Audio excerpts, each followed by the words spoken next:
نبی کی آل سے محبت کرنا، نبی کی اولاد سے محبت کرنا، نبی کی بنات سے، نبی کے بیٹوں سے، نبی کے نواسوں سے، نبی کی نواسیوں سے، نبی کے دامادوں سے پیار کرنا، یہ بھی شاعر اللہ میں داخل ہے۔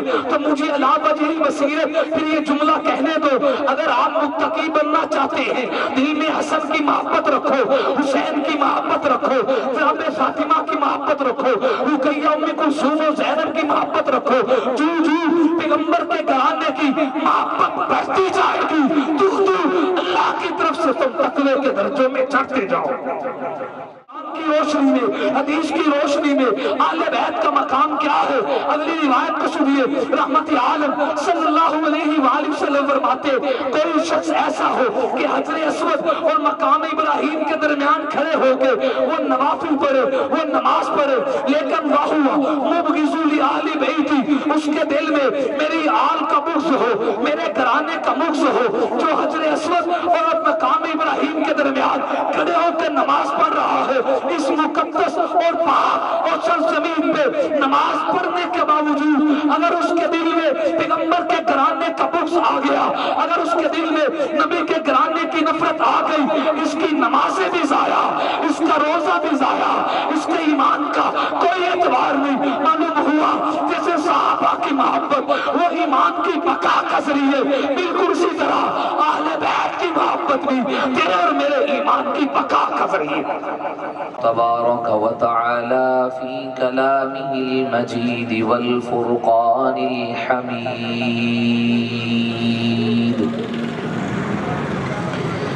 اعوذ باللہ من الشیطان الرجیم، بسم اللہ الرحمن الرحیم۔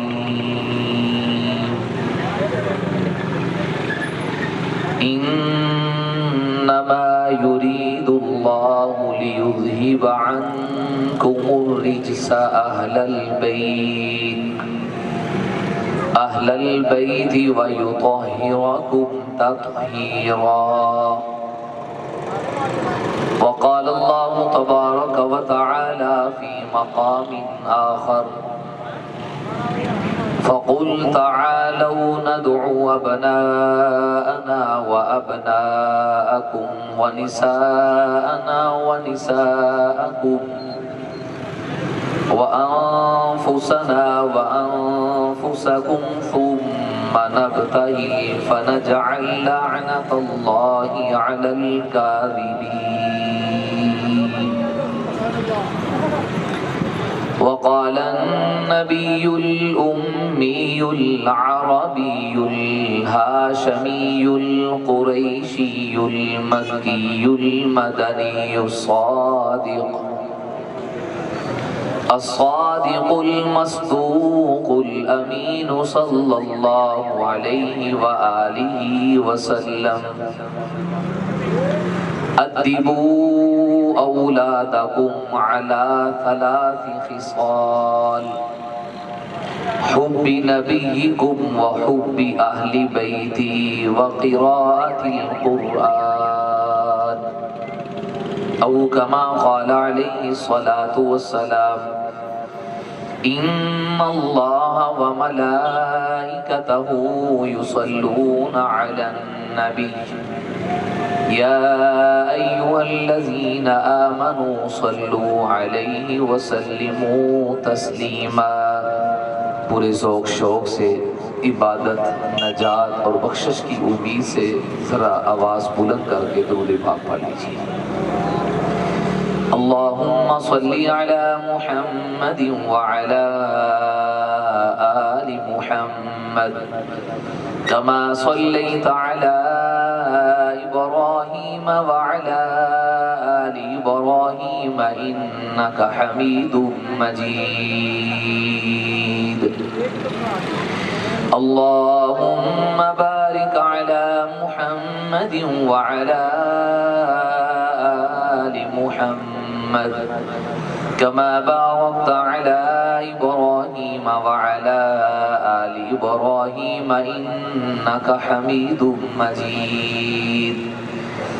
اللهم صل على روح سيدنا محمد في الأرواح اللهم صل على جسد سيدنا محمد في الأجساد.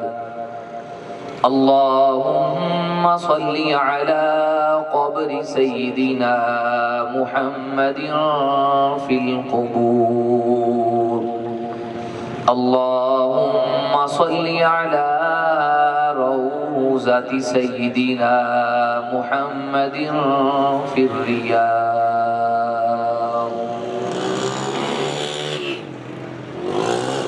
یزیدیت کو جلا رہا ہوں حسینی نعرے لگا لگا کر.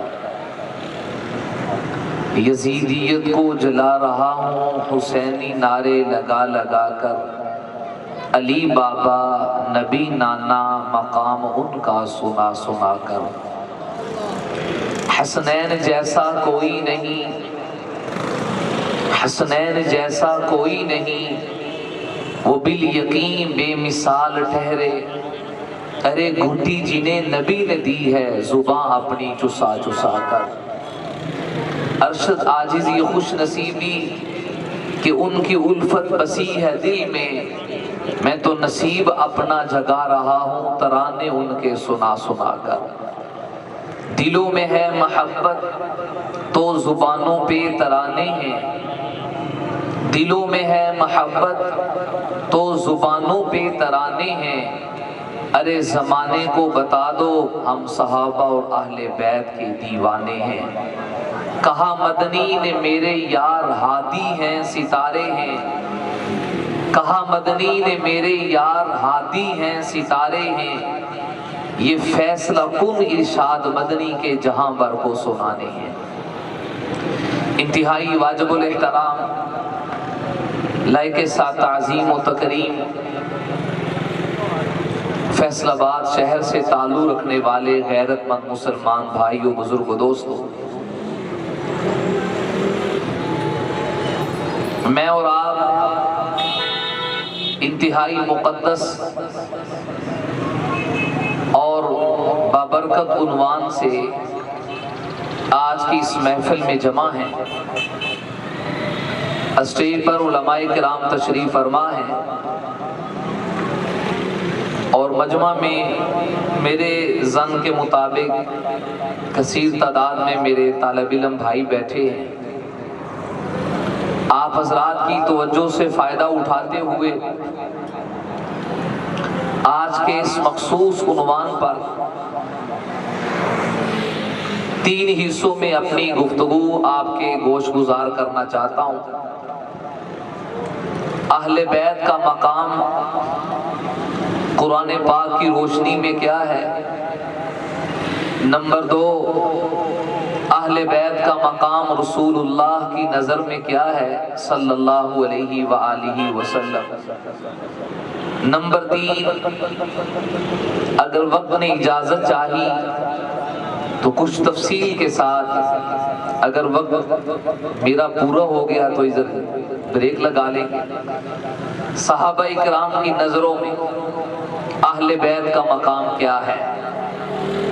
پھر صحابہ کرام میں 3 شخصیات کا انتخاب کروں گا. نمبر 1، امام الصحابہ، جانشین مصطفیٰ، خلیفہ بلا فصل، جناب سیدنا صدیق اکبر کا اہل بیت سے مقام، اہل بیت سے تعلق اور پیار کیا تھا. حضرت سیدنا فاروق اعظم کا اور کاتب وحی جناب سیدنا امیر معاویہ رضی اللہ تعالیٰ عنہ. عزیز دوستو، آپ کی توجہ میری طرف رہے. ان کانفرنسوں پہ ہزاروں نہیں لاکھوں روپے کا خرچہ آتا ہے. تو میں گزارش کروں گا اگر ہم وقتی واہ واہ اور نعرے شارے لگا کے چلے جائیں تو اس کا خاص فائدہ نہیں. نظریہ لے کر جائیں، سوچ لے کر جائیں اور دلائل سے اپنے آپ کو آراستہ کر کے جائیں. ہماری اہل سنت والجماعت کا اشتہار پہ آپ نے عنوان پڑھا ہے مقام اہل بیت. میں علی وجہ البصیرت پوری ذمہ داری سے اپنا اور اپنے بڑوں کا عقیدہ آپ کے سامنے عرض کرنے لگا ہوں۔ یہ عنوان ہمارے صرف اشتہار کا عنوان نہیں، مقام اہل بیت محض ہماری فلیکس اور ہماری جلسے کا عنوان نہیں ہے۔ مقام اہل بیت ہمارے عقیدے کی پہچان ہے، مقام اہل بیت ہمارے نظریے کا نام ہے۔ اہل بیت کا مقام، اہل بیت کی شان ہمارے ایمان اور ہمارے دل کی تسکین کا نام ہے۔ عزیز دوستو، علی وجہ البصیرت پوری ذمہ داری سے چھوٹا ہو کر عرض کرتا ہوں، آپ ڈھونڈ لیجئے، دعویٰ ہر طرف ہوتا ہے۔ اہل سنت والجماعت کی کتب کو اٹھاؤ، چاہے تفسیر کی کتب ہو، حدیث کی کتب ہو، چاہے رجال اور تاریخ کی کتب ہو، چاہے آپ کے سامنے سوانے کی کتب آئیں، محدثین اور مفسرین نے مستقل ابواب اور فصول قائم کی ہے۔ ہمارے مسلک میں جیسے آپ کو مقام صحابہ نظر آئے گا، ہمارے منبر و محراب پہ جیسے آپ کو سیدنا صدیق اکبر، فاروق اعظم، جناب سیدنا عثمان ذی النورین کا مقام نظر آئے گا، بالکل اسی طرح ہمارے اسٹیج پر، ہماری کتب پر، ہماری زبانوں پر آپ کو اہل بیت کا مقام بھی نظر آئے گا۔ مستقل فصلیں قائم کی ہیں، مستقل ابواب لکھے ہیں۔ پوری ذمہ داری کے ساتھ عرض کر رہا ہوں، ہم اپنی ایک آنکھ کا نور رسول اللہ کے صحابہ کو سمجھتے ہیں اور اپنی دوسری آنکھ کا نور پیغمبر کے اہل بیت کو سمجھتے ہیں۔ عزیز دوست، اہل بیت کا عنوان بڑا مقدس ہے۔ ہم نے جلسوں میں مستقل اس پہ گفتگو کی، آپ اپنے اکابرین سے سنتے ہیں، صحابہ اور اہل بیت کی رشتہ داریاں، دونوں کا آپس کا مقام، دونوں کا آپس کا ربط کیا ہے۔ آئیے پہلے اشتہار کے مطابق عنوان پہ بات کروں، اہل بیت کا مقام کیا ہے۔ اللہ کے قرآن کی چند ایک آیات کی روشنی میں آپ کے سامنے رس کرنے لگا ہوں۔ اہل بیت کا لفظ جب آئے، اولاً اصالتاً، حقیقتاً اس کا مصداق رسول اللہ کی ازواج مطہرات 22واں سپارہ پہلے رکوع سے آیت کا چھوٹا سا حصہ آپ کے سامنے رس کیے۔ خالق اعلان کرتے، انما یرید اللہ لیذہب عنکم الرجس اہل البیت، اے نبی کے گھرانے والوں، اے نبی کے اہل بیت، رب کا ارادہ یہ ہے تم سے رجس کو، تم سے ہر قسم کی گناہوں کی آلودگی کو رب دور کر دے، وَيُطَهِّرَكُمْ تَطْهِيرًا، تمہارے دل کا تزکیہ کرے، تمہارے دل کو پاک صاف کر کے رب مجلہ، مزکا، مصفا، منور اور پاکیزہ کر کے اس طہارت کے مقام تک پہنچانا چاہتے۔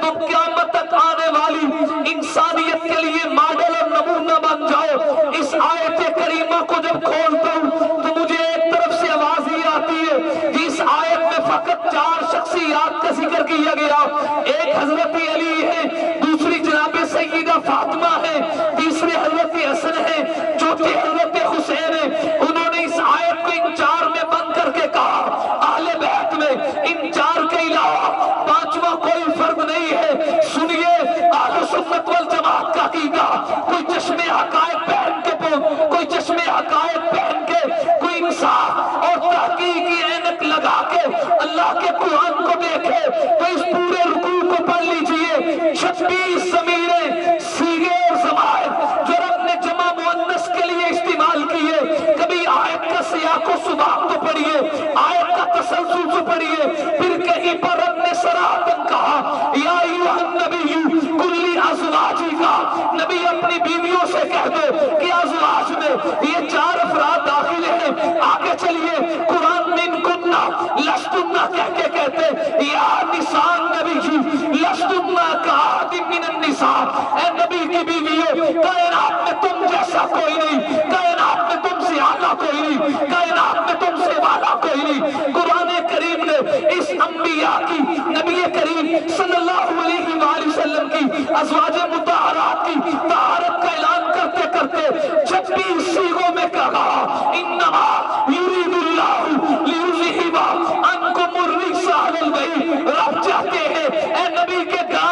تمہیں پاک کر دیا جائے تاکہ کل کو کوئی تمہاری طہارت پہ انگلی نہ اٹھا سکے، کل کو کوئی تمہاری تقدیس پہ بات نہ کر سکے۔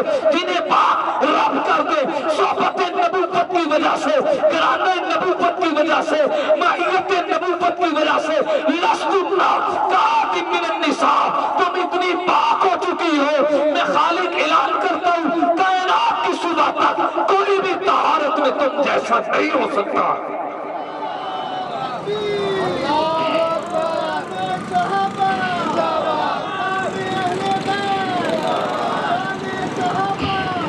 جزاک اللہ۔ اس آیت کریمہ کے نزول کے وقت اہل سنت والجماعت کی کتب بتاتی، رحمتی عالم کی احادیث بتاتی، میرے نبی نے اپنی ردائی، اپنی چادر لی اور چادر کے نیچے میرے آقا نے مولا علی کو لیا، حضرت فاطمہ کو لیا، حضرت حسن کو لیا، حضرت حسین کو لیا۔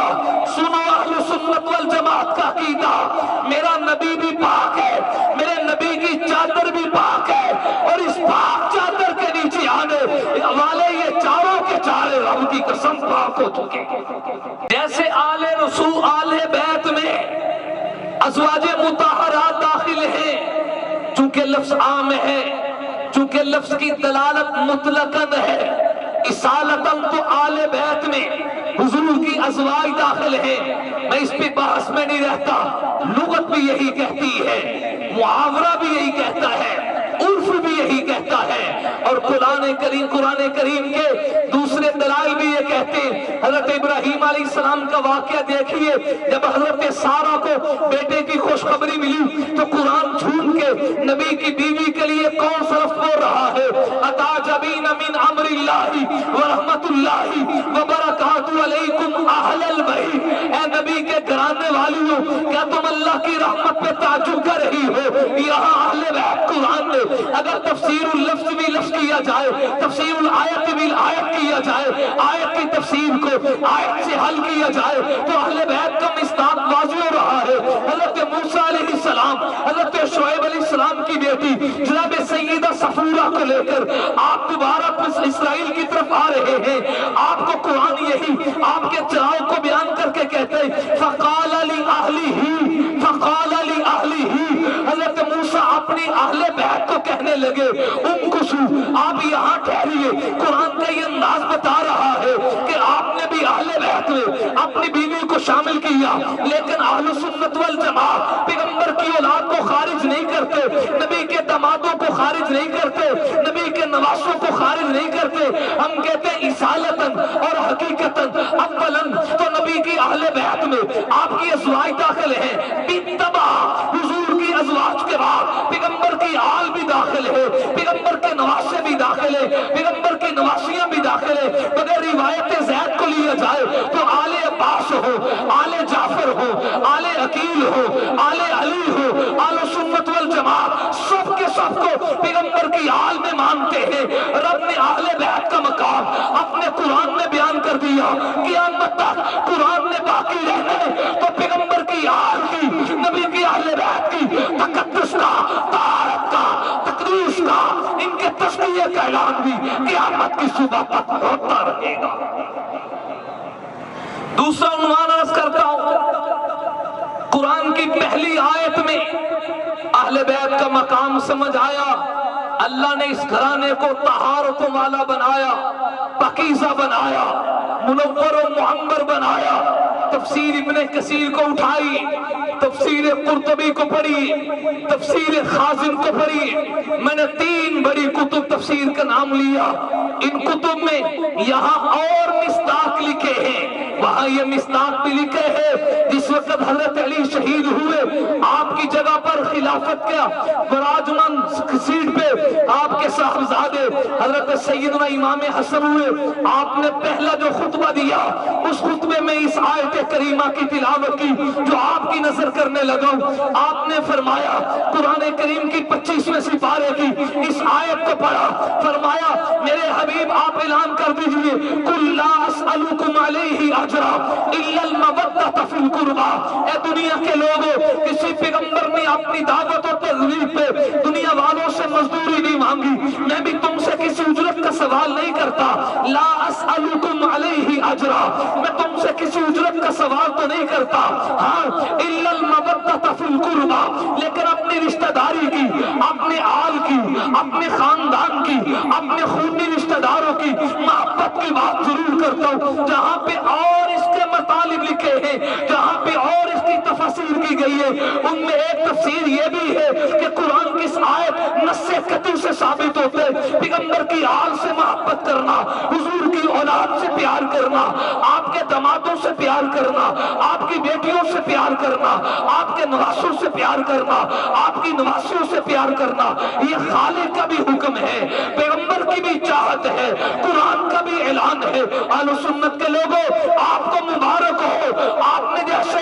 صحابہ کرام سے اپنی محبت اور وفا کا تسلسل قائم کر کے رسول اللہ کے فرامین پہ عمل کیا، آپ نے نبی کی آل سے پیار کر کے، پیغمبر کے نواسوں سے پیار کر کے، نبی کے دامادوں سے پیار کر کے، آپ نے قرآن پر بھی عمل کیا، رب کے فرمان پر بھی عمل کیا، مصطفیٰ کی زبان پر بھی عمل کیا۔ لا اسألکم علیہ اجرا الا المودۃ فی القربى، میں یہ تو آپ سے تقاضا کرتا ہوں کہ میرے رشتہ داروں سے پیار کرو، میرے رشتہ داروں سے پیار کرو۔ تو آل رسول سے پیار نص قطعی سے ثابت ہے۔ ایک ایک آیت کو اگر پوری تفصیل سے کھولا جائے، اس سے آگے بات نہیں جاتی، اشارتاً میں آگے بڑھتا ہوں۔ تیسرا مقام، نجران کا ایک وفد رحمت عالم صلی اللہ علیہ وآلہ وسلم کے پاس مدینہ طیبہ کی پاک سرزمین پہ آیا۔ وہ عیسائی حضرت عیسیٰ کی الوہیت کو ثابت کرنے کے لیے آئے، مناظرے کے صورت میں۔ مناظرہ کس سے؟ رحمت عالم صلی اللہ علیہ وآلہ وسلم سے۔ کس بات پہ مناظرہ؟ حضرت عیسیٰ کی ابنیت کو ثابت کریں گے، معاذ اللہ یہ خدا کے بیٹے، لقد کفر الذین قالوا ان اللہ ثالث ثلاثہ، قرآن کہتے ہیں انہوں نے صراحتاً کفر کیا، جنہوں نے خدا تین مانے۔ مسلمانوں کا عقیدہ ہے خدا تین نہیں ہے بلکہ رب کتنے؟ اللہ کا نام لے رہے ہیں، چاہے روڈ پہ رش ہے، گاڑیوں سے آواز تو اوپر ہونی چاہیے، کتنے؟ مشکل کشا کتنے؟ حاجت روا، نفع نقصان کا مالک، وَإِلَٰهُكُمْ إِلَٰهٌ وَاحِدٌ۔ تو حضرت عیسیٰ کے خدا الوہیت کو ثابت کرنے کے لیے نجران کا جب وفد آیا، میرے نبی کے دلائل کے سامنے کس کی ہمت سے کوئی ٹھہر سکتے؟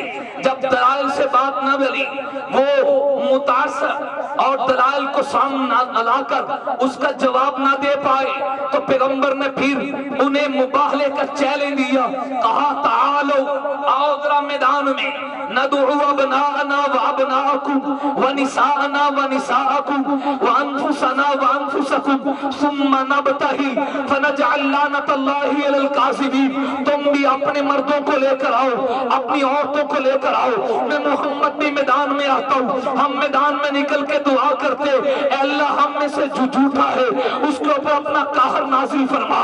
کیا گھرانہ ہے میرے نبی کا، کیا شان ہے، مقام اہل بیت تو سنیے، کیا پروٹوکول ہے۔ اس اعلان کے بعد میرے پیغمبر نے اپنی صاحبزادی جناب سیدہ فاطمہ کو لیا، حضرت علی کو لیا، کرم اللہ وجہ، سلام اللہ علیہ، صلاۃ اللہ علیہ، رضوان اللہ تعالی علیہ۔ اللہ کے پیغمبر نے اپنے دونوں شہزادوں کو ساتھ لیا اور میدان مبالغہ کی طرف بڑھنے لگے۔ جب نجران کے عیسائیوں نے دیکھا کہ پیغمبر تو واقعی میدان میں نکل آئے، تو وہ راہ فرار اختیار کر کے وہ بھاگنے لگے۔ کسی نے کہا بھاگتے کیوں ہو؟ اگر میدان مبالغہ میں آئے ہو تو آؤ نہ ذرا تم بھی اپنے میدان میں اپنے عقیدے کا اظہار کرو۔ تو وہ وفد کہنے لگا، وہ عیسائی کہنے لگے، اتنی پاکیزہ صورتیں میدان میں نکل آئی ہے، اگر یہ ہاتھ اٹھا دیتے تو قوم عاد اور سمود کی طرح پوری دنیا دیکھتی۔ اللہ اللہ کے قہر کے کوڑے ہمارے اوپر برستے، اللہ کا غضب ہمارے اوپر تازہ تار نازل ہو جاتا۔ میرے پیغمبر نے اس انداز میں آل رسول کا مقام یہ سمجھایا۔ اس آیت مبالغہ میں حضور سیدہ فاطمہ کو لے کر گئے، حضرت حسنین کریمین کو لے کے گئے، حضرت علی کرم اللہ وجہ کو لے کر گئے۔ تعالوا ندعو ابناءنا وابناءکم ونساءنا ونساءکم۔ کوئی یہاں یہ اعتراض نہ کرے، دیکھو جو نبی کی بیٹی ایک ہے، اگر نبی کی بیٹیاں چار ہوتی تو پیغمبر نے نساء کے اعلان میں اوروں کو بھی تو لے کر جانا۔ ارے وہ لے کر اس لیے نہیں گئے، نعوذ باللہ یہ نہیں ہے کہ پیغمبر کی بیٹی ایک ہے، بلکہ اہل سنت والجماعت کا عقیدہ وہی ہے جو اللہ کے قرآن کا، جو مصطفیٰ کے فرمان کا، اور جو روز روشن کی طرح چڑھتے سورج کی طرح واضح ہے۔ جیسے سیدہ فاطمہ میرے نبی کا لخت جگر ہے، اسی طرح حضرت زینب بھی، حضرت رقیہ بھی، حضرت ام کلثوم بھی، یہ تینوں میرے نبی کی حضرت فاطمہ کی طرح حقیقی بیٹیاں ہیں، اصلی بیٹیاں ہیں، سلبی بیٹیاں ہیں۔ اس موقع پہ حضور اس لیے لے کر نہیں گئے کہ اس آیت کے وقت، اس مبالغے کے چیلنج کے وقت حضرت زینب کا، حضرت رقیہ کا، حضرت ام کلثوم کا سلام اللہ علیہن، ان تینوں کا انتقال ہو چکا تھا، یہ دنیا میں حیات تھے ہی نہیں۔ اگر زندہ ہوتی تو تب نبی لے کر جاتے، جب پیچھے ایک بیٹی تھی اس لیے حضور صرف حضرت فاطمہ کو لے کر چلتے ہوئے رس کر دو میرے نبی بولے ذرا۔ اتنا لمبا مجمع بیٹھا ہے دیوانوں پروانوں کا، آپ کی بات تو دبرے والی نہیں ہے، کیا مطلب ہے؟ آپ مانتے نہیں ہیں؟ کتنی بیٹی ہے؟ اونچی بات سے نہ ماننے والے تک پیغام جائے کتنی ہے؟ بھئی منکر سے نہیں پوچھنا، ماننے والا بتائے کتنی ہے؟ آہستہ نہیں بولے، آواز سے بولے کتنی ہے؟ یہ چاروں کی چاروں میرے نبی کی حقیقی اصلی سلبی بیٹیاں ہیں۔ آئیے اس عنوان سے ہٹ کر جملہ معترضہ کے طور پہ دو دلیلیں دینے لگا ہوں، اس لیے کہ آج میڈیا کا دور ہے۔ میں بڑی معذرت کے ساتھ اور ہاتھ جوڑ کے اپنے نوجوان بھائیوں سے کہتا ہوں، ہر میڈیا پہ آنے والے ایرے غیرے نتھو خیرے کی تحقیق سن کے نہ جس کے باپ کا پتہ نہ جس کے نسب کا پتہ، پیغمبر کی آل پہ شک نہ کیا کرو، نبی کی بیٹیوں پہ شک نہ کیا کرو۔ کوئی اٹھے سغرے کبرے ملائے کہ فلاں کو نکاح ہوا، فلاں سن کو بیٹی ہوگی، اتنی تھوڑی عمر میں بیٹی ہو کیسے سکتی ہے؟ جوان کیسے ہو سکتی ہے؟ رخصتی کیسے ہو سکتی ہے؟ آئی اللہ کے قرآن سے دلال لیتے، عقل کو نہیں دیکھنا، مصطفیٰ کے فرمان کو دیکھ رہے، عقل کو نہیں دیکھنا، اللہ کے قرآن کی تحقیق کو دیکھ رہے۔ نبی کی بیٹیاں چار ہیں، میں دو دلیلیں دینے لگا ہوں، ہمیشہ کے لیے پلے باندھے۔ جب پردے کی آیات نازل ہوئی تو اللہ کا قرآن کہتے یا ایھا النبی، اے نبی جی، قل آپ فرما دیجئے لی ازواجی کا، ازواجی کا بیوی نہیں، ازواجی بیویوں سے کہہ دو۔ ایک بیوی کو زوجتن کہتے ہیں اور زوجہ کی جمع صرف نہ والے بولو بولیں، زوجتن ایک بیوی، ازواج جمع، کم از کم اطلاق 3 تک جمع کے لیے ہے، چونکہ میرے نبی کی بیوی ایک نہیں متعدد تھی، جمع تھی، 11 بیویاں ہیں۔ حضرت سیدہ خدیجہ، جناب سیدہ سودا، جناب سیدہ عائشہ، جناب سیدہ حفصہ، جناب سیدہ ام سلمہ، جناب سیدہ ام حبیبہ رملہ، جناب سیدہ زینب بنت جحش، جناب سیدہ زینب بنت خزیمہ، جناب سیدہ صفیہ، جناب سیدہ میمونہ، جناب سیدہ میمونہ، یہ پیغمبر جویریہ، یہ پیغمبر کی 11 بیویاں ازواج مطہرات ہیں۔ چونکہ ایک بیوی نہیں کئی تھی تو قرآن نے حقائق کو بیان کر کے کہا اے نبی جی اپنی بیویوں سے کہہ دو۔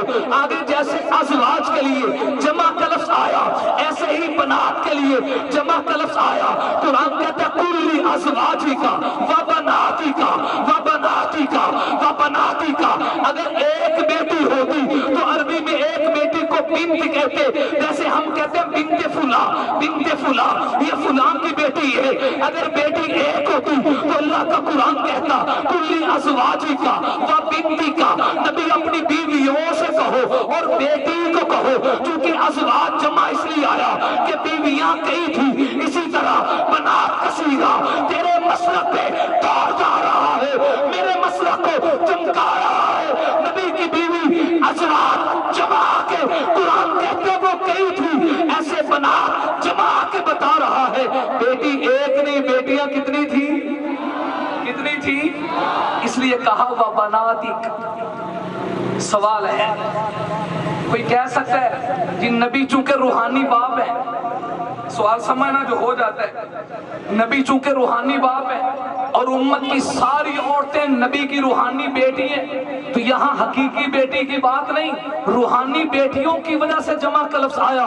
النبی اولیٰ بالمؤمنین من انفسہم وازواجہ امہات، نبی روحانی باپ ہوتے، نبی کی بیویاں امت کی روحانی مائیں ہوتی ہیں، تو چونکہ امت کی ساری عورتیں نبی کی روحانی بیٹی ہیں تو وہ کئی ہیں، اس لیے بنات جمع آیا کہ روحانی بیٹیوں کی بات ہو رہی۔ اللہ نے 1450 سال قبل تیرے اس اٹھنے والے اعتراض کا جواب پہلے سے دے دیا، کہا نہیں وَنِسَاءِ الْمُؤْمِنِينَ وَنِسَاءِ الْمُؤْمِنِينَ، روحانی بیٹیوں کے لیے الگ تیسری جگہ حکم آیا۔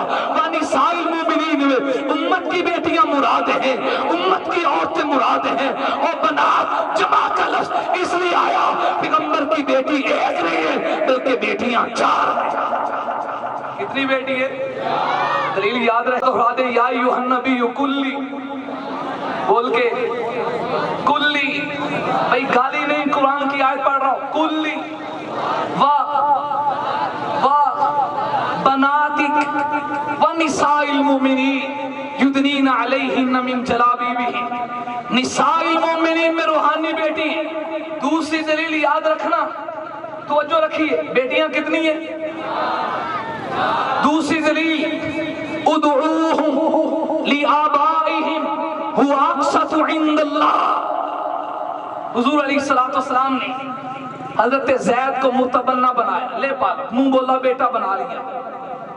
حضرت زید حضور کے اپنے بیٹے نہیں تھے، حقیقی بیٹے نہیں تھے، حضور نے متبنہ بنا لی۔ تو صحابہ کرام دیکھتے جب نبی نے انہیں اپنا بیٹا بنا لیے تو کہنا شروع کر دیا زید بن محمد۔ خالد کو یہ نسبت پسند نہیں آئی،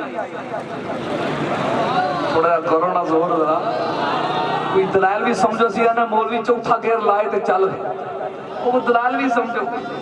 ادعوہم لآبائہم، فرمایا میرے حبیب نہیں، ہر ایک کو ان کے حقیقی باپ کی طرف نسبت کر کے پکارا جائے، جو اصلی باپ ہے اسی کی طرف نسبت کر کے پکارا جائے۔ توجہ، اس آیت کریمہ کے نازل ہونے کے بعد مسلمانوں میں، اصحاب میں، اہل بیت میں کوئی ایک بھی نہیں جس نے پھر زید کو زید بن محمد کہا ہو، پھر سبھی کہنے لگے یہ زید بن حارثہ ہے، یہ حضور کے لگتے جگر نہیں، یہ حارثہ کے بیٹے ہیں، کیونکہ قرآن نے کہہ دیا تھا کہ اصلی باپ کی طرف نسبت کی جائے۔ توجہ، جب یہ حکم نازل ہوا، اسی حکم کے نزول کے وقت حضرت زینب بھی میرے نبی کے گھر میں تھی، حضرت رقیہ بھی نبی کے گھر میں تھی، حضرت ام کلثوم بھی نبی کے گھر میں تھی، حضرت فاطمہ نبی کے گھر میں تھی۔ اس حکم کے نازل ہونے کے بعد حضرت زینب کو بنت محمد ہی کہا گیا، حضرت رقیہ کو بنت محمد ہی کہا گیا، حضرت ام کلثوم کو بنت محمد ہی کہا گیا۔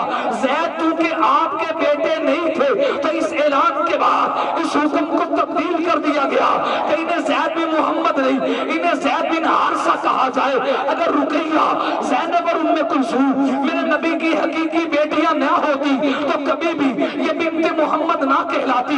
اس اعلان کے بعد بھی ان کی وفات تک اور وفات سے لے کر آج تک امت مسلمہ نے انہیں بنات محمد کہا، اس لیے کہ یہاں نسبت نہیں ہو رہی تھی۔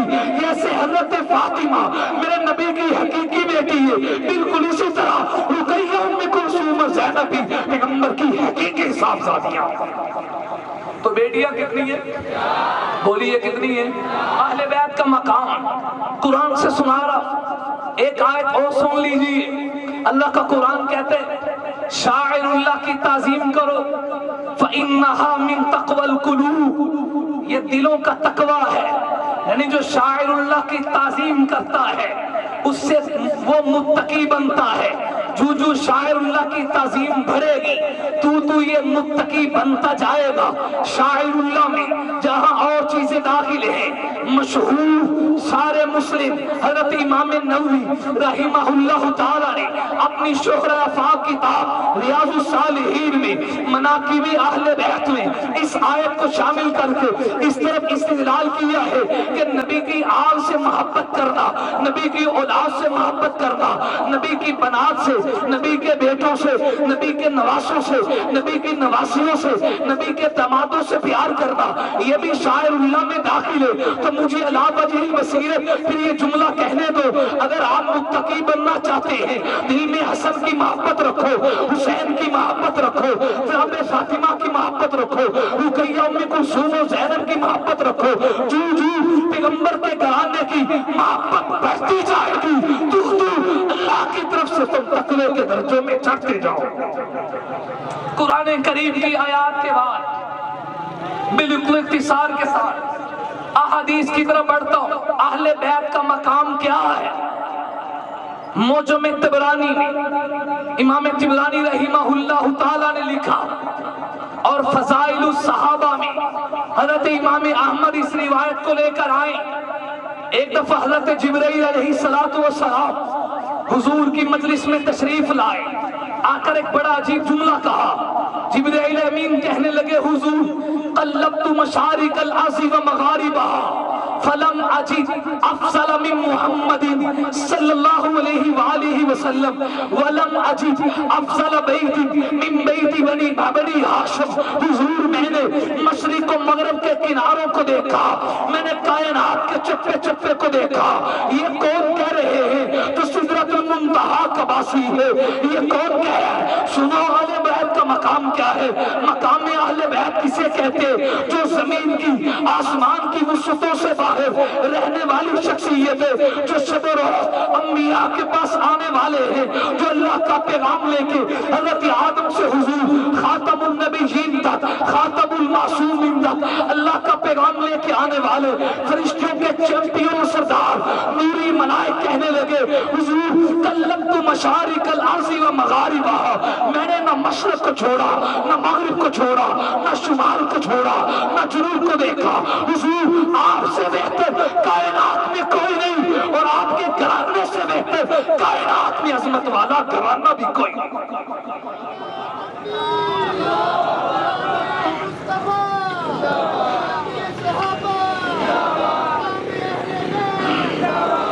کیا شان ہے اہل بیت کی۔ ایک اور حدیث آپ کی توجہ کو مزید اپنی طرف متوجہ کرتے ہوئے آپ کے دامن میں اپنا عقیدہ ڈال رہا ہوں۔ اہل بیت کا مقام کیا ہے؟ حدیث میں آتے ہیں رحمت عالم صلی اللہ علیہ وآلہ وسلم نے فرمایا، واللہ لا يدخل قلب رجل الایمان حتی یحبہ لقرابتی منی۔ کوئی شخص اس وقت تک مومن نہیں بن سکتا، اللہ کی قسم اس کے دل میں ایمان داخل نہیں ہو سکتا، حتی یحبہ، یہاں تک کہ وہ میرے آل سے پیار نہ کرنے لگ جائے، وہ میری اولاد سے پیارا نہ سمجھے، میرے پیاروں سے پیار نہ کرے، للہ اس کا پیار اللہ کے لیے ہو، والی قرابتہم منی، اور میری رشتہ داری کی وجہ سے ہو۔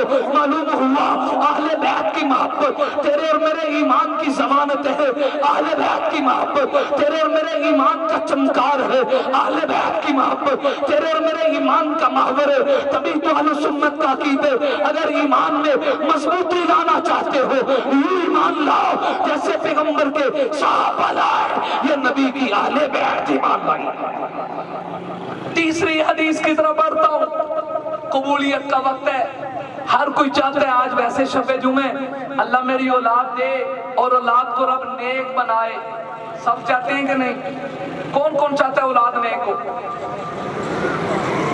جنہوں نے بیاہ نہیں انہوں نے بھی ہاتھ چکے رہے، ماشاءاللہ اللہ چھیتی کر دے۔ سب چاہتے ہیں اولاد، چلو فی المال کے اعتبار سے کہہ لیں اولاد سب کی، اچھا اچھا کرو، اولاد سب کی، اولاد سب کی۔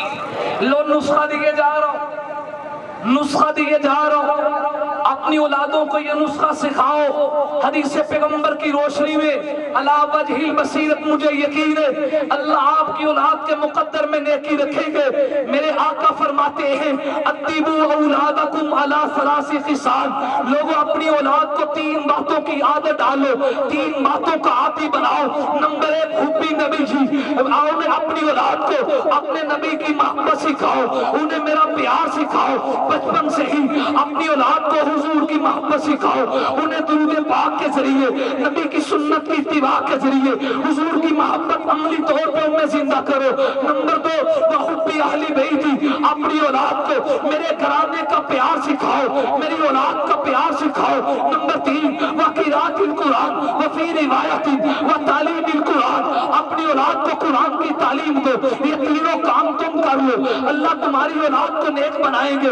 اس سے بڑھ کر روایت عرض کرتا ہوں چونکہ میں نے عرض کیا قرآن کی روشنی میں، حدیث کی روشنی میں اہل بیت کا مقام کیا ہے۔ اگلی روایت کو سنیے، رحمت عالم صلی اللہ علیہ وآلہ وسلم فرماتے کوئی شخص ایسا ہو کہ حجر اسود اور مقام ابراہیم کے درمیان کھڑے ہو کے وہ نوافل پڑھے، وہ نماز پڑھے، لیکن وہ مبغض لأہل بیتی، اس کے دل میں میری آل کا بغض ہو، میرے گھرانے کا بغض ہو، جو حجر اسود اور مقام ابراہیم کے درمیان کھڑے ہو کے نماز پڑھ رہا ہے، اس مقدس اور پاک اور سرزمین پہ نماز پڑھنے کے باوجود اگر اس کے دل میں پیغمبر کے گھرانے کا بغض آ گیا، اگر اس کے دل میں نبی کے گھرانے کی نفرت آ گئی، اس کی نمازیں بھی ضائع، اس کا روزہ بھی ضائع، اس کے ایمان کا کوئی اعتبار نہیں۔ معلوم ہوا جیسے صحابہ کی محبت وہ ایمان کی بقا کا ذریعے، بالکل اسی طرح اہل بیت کی محبت بھی تیرے اور میرے ایمان کی بقا کا ذریعے۔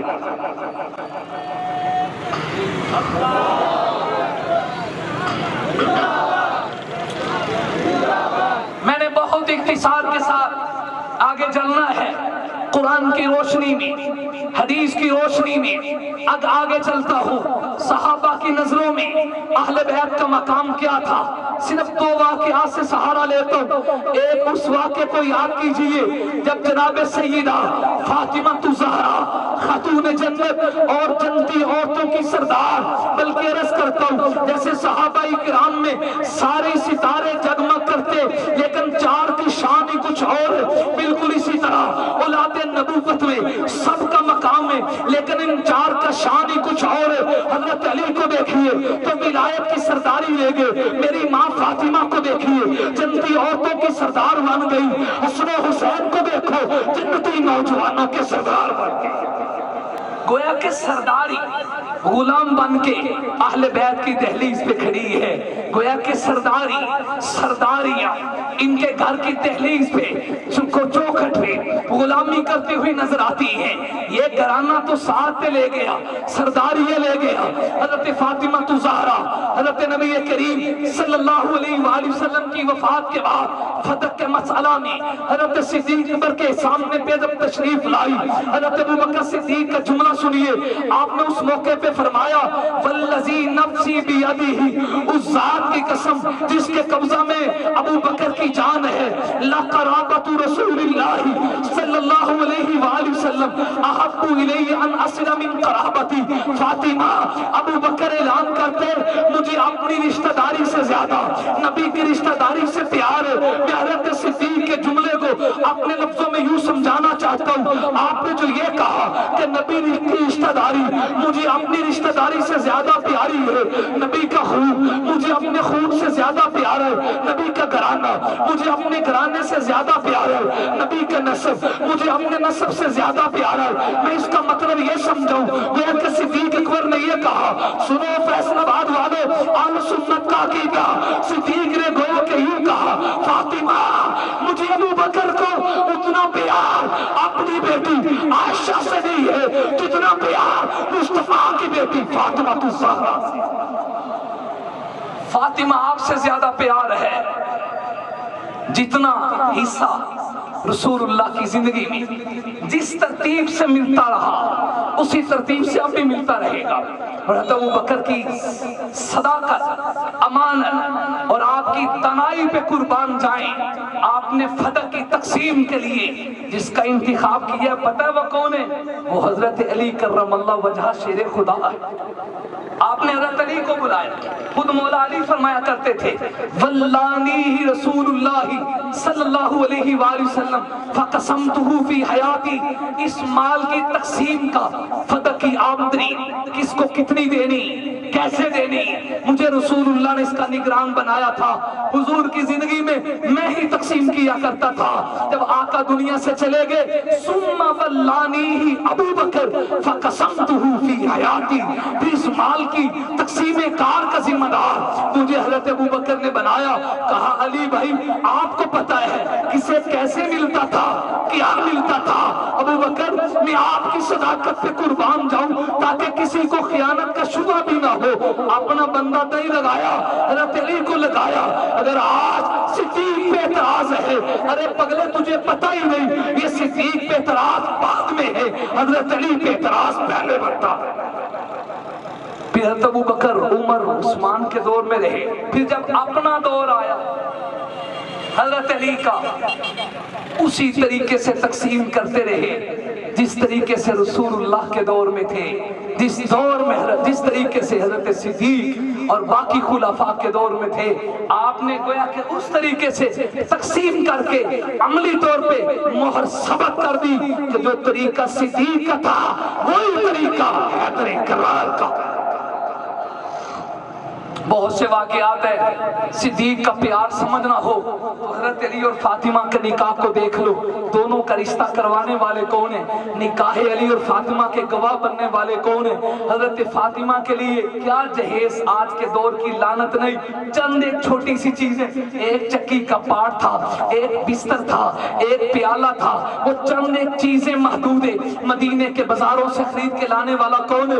آپ کو نام صدیق اکبر کا آئے گا۔ اس گھرانے کی محبت اہل بیت سے دیکھنی ہو کبھی سوال تو کیجئے جس مکان میں سیدہ فاطمہ کی رخصتی ہوئی پاتا کون ہے؟ اس مکان کو تیار کس نے کیا؟ اس مکان کی لپائی کس نے کی؟ کپڑے لٹکانے کے لیے کھونٹے نصب کرنے والی کون تھی؟ کبھی نہیں بتایا جائے گا۔ حقیقی عاشق بتائیں گے آل رسول کا مقام صحابہ کی نظروں میں دیکھیے، رخصتی خاتون جنت کی ہو رہی تھی، ان کے لیے کمرے کو تیار کرنے والی ایک پیغمبر کی بیوی حضرت ام سلمہ تھی، دوسری صدیق کی بیٹی عائشہ صدیقہ۔ اس عنوان کو لائیں۔ ایک اور حوالہ دیتا ہوں، حضرت علی کرم اللہ وجہ کی والدہ جناب سیدہ فاطمہ بنت اسد، حضرت علی کی والدہ نام ہے فاطمہ بنت اسد، اور یہ بڑی عجیب بات ہے، میں اکثر عرض کرتا ہوں حضرت علی کی نام فاطمہ سے ایسی نسبت ہے، اللہ کو یہ سیٹ اپ اتنا پسند آیا، حضرت علی کی دادی کا نام بھی فاطمہ، حضرت علی کی والدہ کا نام بھی فاطمہ، حضرت علی کی بیوی کا نام بھی فاطمہ، حسین کی بیٹی آپ کی پوتی کا نام بھی رب نے فاطمہ رکھا۔ آپ چار بھائی تھے، چار بھائی ہیں، اور چاروں بھائیوں میں آپ کے والد کا نام ابو طالب جو کہا جاتا ہے یہ حقیقی نام نہیں، اصل نام تھا عبد مناف۔ طالب حضرت علی کے بڑے بھائی ہیں، اس نسبت سے آپ کو ابو طالب کہا جاتا ہے۔ ابو طالب پھر عقیل ہیں، پھر جعفر ہیں، پھر حضرت علی ہیں، یہ بھائیوں میں چوتھے ہیں، اور چاروں بھائیوں میں 10 سال کا وقت ہے، ٹھیک 10 سال بعد اگلے بھائی، ٹھیک 10 سال بعد اگلے بھائی پیدا ہوئے، اور یہ قدرت کا عجیب اتفاق ہے، جو بھائیوں میں چوتھے تھے اس چوتھے بھائی کا نکاح حضرت فاطمہ سے ہوا، یہ بہنوں میں چوتھی ہے، وہ بھائیوں میں آخری، یہ بہنوں میں آخری، وہ بھائیوں میں چوتھے، یہ بہنوں میں چوتھی۔ خیر عرض کر رہا ہوں حضرت علی کی والدہ نام میں جناب فاطمہ بنت اسد، یہ بڑی عجیب خاتون تھی، پہلی ہاشمی خاتون جو دو ڈبل نسبتوں کی حامل تھی، ہجرت بھی کی، اسلام بھی قبول کیا، رسول اللہ کی چچی ہے۔ میرے نبی نے فرمایا جب میری چچی کا انتقال ہو جائے ذرا مجھے ضرور اطلاع کرنا، حضور کو بتایا گیا، کملی والے تشریف لائے، فجالس عند راسیہا، حضرت فاطمہ بنت اسد جو حضرت علی کی والدہ،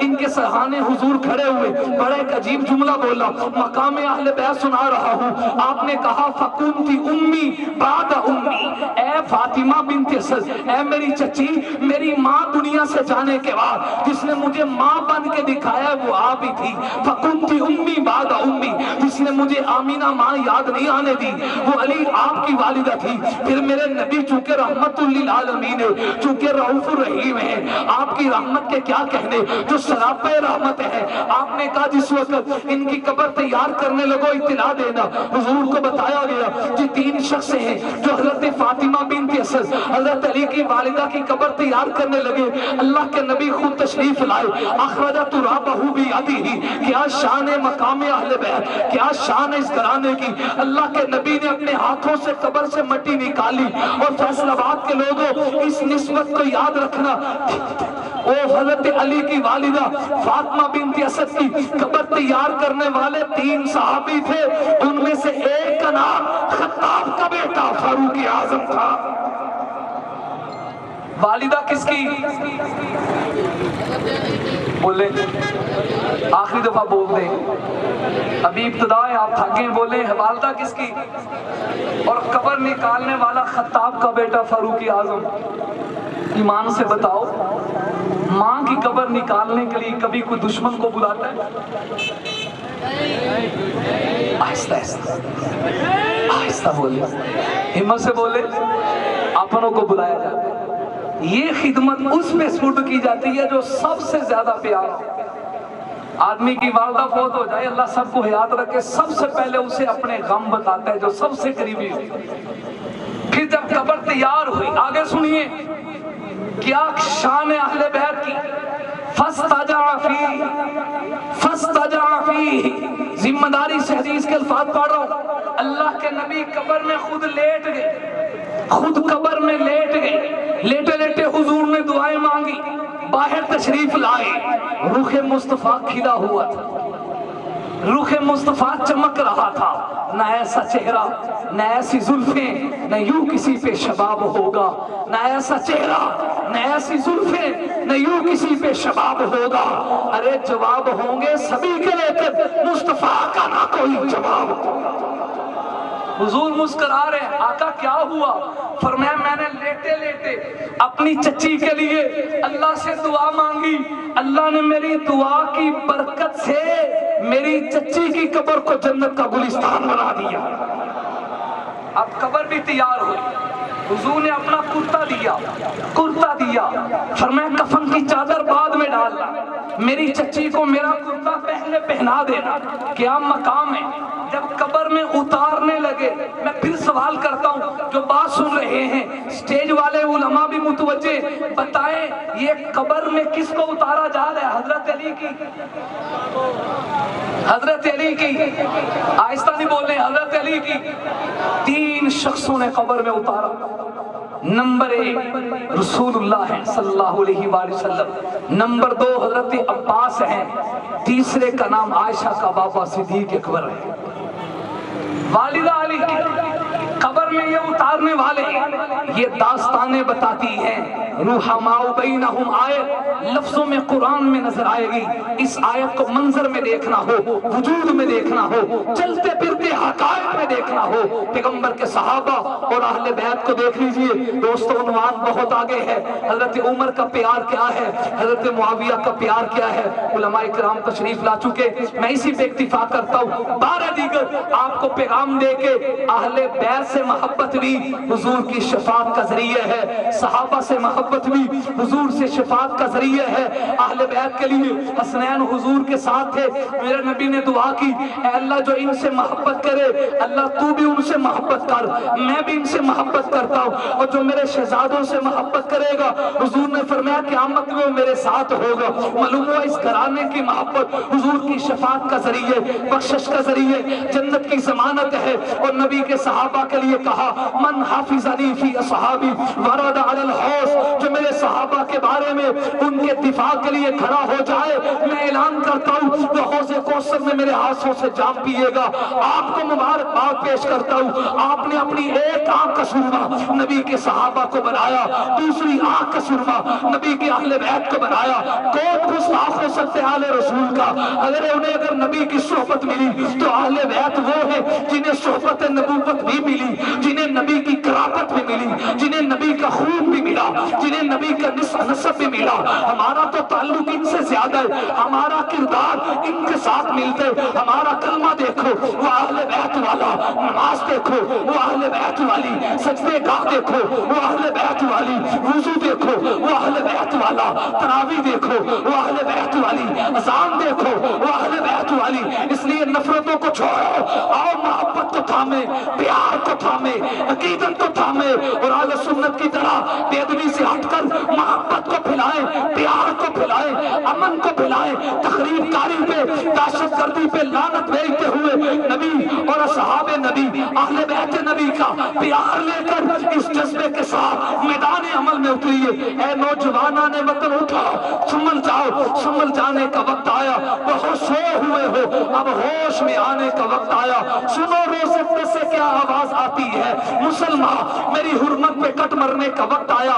ارے چلے تھے تم 313، ارے چلے تھے تم 313 جن راہوں پر، انہی راہوں پہ چلے جانے کا وقت آیا۔ ارے چلا ڈالی تھی کشتیاں تم نے انگلس کے ساحل پر، مسلمان یہ تیری تاریخ دہرانے کا وقت آیا۔ نبی کی عزت رہی باقی، اصحاب و اہل بیت کی عزت رہی باقی، تو ہم بھی باقی ہیں، وگرنہ پھر غلامی میں الجھ جانے کا وقت آیا۔ اٹھو، مایوسیوں کی زندگی سے پھر موت بہتر ہے۔ اصحاب و اہل بیت پہ مر کر دوبارہ زندہ ہونے کا وقت آیا۔ آخر دعوانا الحمدللہ۔